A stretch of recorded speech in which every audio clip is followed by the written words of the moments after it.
Have you ever found yourself pausing, wondering if you should say I ate or I have eaten? Yeah, you are definitely not alone.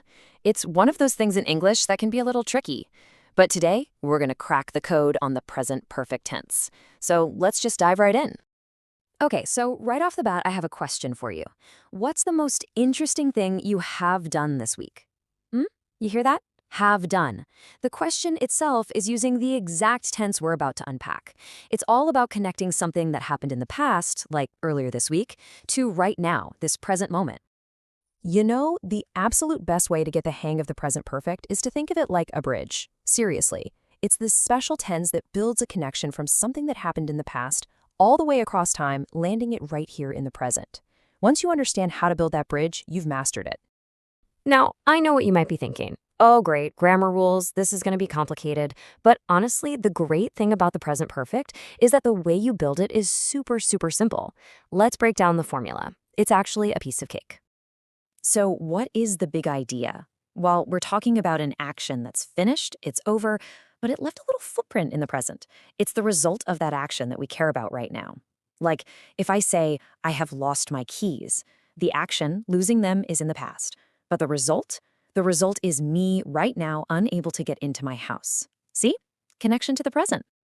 And here it is. This is the simple formula I was talking about. It's just 3 little parts. You need a subject, I, she, they. Then you pick the right form of to have, so either has or have, and you finish it with the past participle of the main verb. That's the whole thing. Let's see what that looks like in action. Check these out. I have eaten breakfast. So what? What's the result? Well, I'm not hungry now. Or, she has completed her homework. The result? Her work is finished and she's free. How about they have visited London? The result is that they now have that memory, that experience as part of their life story. You see the pattern, right? Subject, has or have, and that past participle. Eaten, completed, visited. Simple. Okay, so we've got the how down, but the really big question is when? When do you actually use this thing? Well, it turns out there are 4 main situations where the present perfect is exactly the tool you need. Let's walk through them. First up, we pull this out when we're talking about something that happened in the past, but the exact time, it just doesn't matter. The focus is all on the action itself, not on whether it happened yesterday or last week. For instance, look at this. He has lost his wallet. Did he lose it this morning? A few days ago? We don't know. And you know what? It's not important to the story.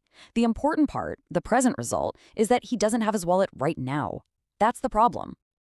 Okay, our second key moment is a big one, talking about life experiences. Think of it like your own personal highlight reel. It's for all the things you have or maybe haven't done in your life up until this very moment. It's the sum of your experiences. So, when someone says, I have traveled to Dubai, they're not just talking about a past trip. They're saying that this experience is now part of their life story. The trip is over, but the memory, the knowledge, the experience, that's with them right now.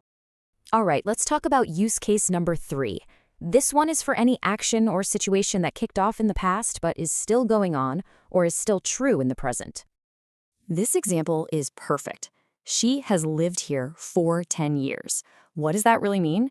It means she moved here 10 years ago, and, this is the key part, she still lives here today. The action started in the past and stretched all the way to now, and you'll often see words like for and since with this use. And finally, our 4th reason to use the present perfect for things that just happened. Very recently.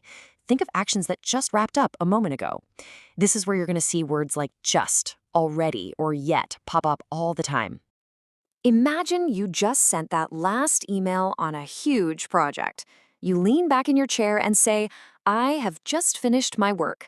The word just really emphasizes how fresh it is. The action is done, and the immediate result is, now you're free. Okay, listen up, because this next part is a total game changer. Probably the biggest headache for English learners is figuring out the difference between the present perfect and the past simple. But don't you worry, there is a very simple trick to tell them apart, every single time. Let's put them right next to each other. On the left, present perfect, I have eaten. We don't know when. The focus is on the result. I'm full now. But the second you add a specific time, like at 8 a.m., bam, you have to switch to the past simple. I ate at 8 a.m. Think of that specific time as an anchor that locks the event firmly in the past. It cuts that bridge to the present. Just remember that rule. Specific time means past simple. Okay, rules and formulas are great, but let's see how this all feels when it's part of an actual story. Let's follow a quick story about a guy named Ollie who's getting ready for a trip. And so it begins. Ollie has planned a trip. The action of planning is done, it's finished. And what's the result right now? There's an exciting trip on the calendar. And they're moving forward. Next, they have booked the tickets. That's another task checked off the list. The present result is that they actually have the tickets ready for their adventure. The preparations are really coming together now. Ali has packed his clothes and he has bought new shoes. See, both of these are completed actions that contribute to his current state of being almost ready to go. And here we are at the final result. Why are they ready to leave now? Because all of those past actions, the planning, the booking, the packing, they've all led to this present moment. Everything has been arranged. Look, if you only remember one single thing from all of this, let it be this right here. The present perfect is all about how a past action creates the reality you are in right now. That's it. The past creates the present. So to wrap things up, I'm going to leave you with one last question to think about. Using this very tense, what haven't you done yet that you really hope to do in your lifetime?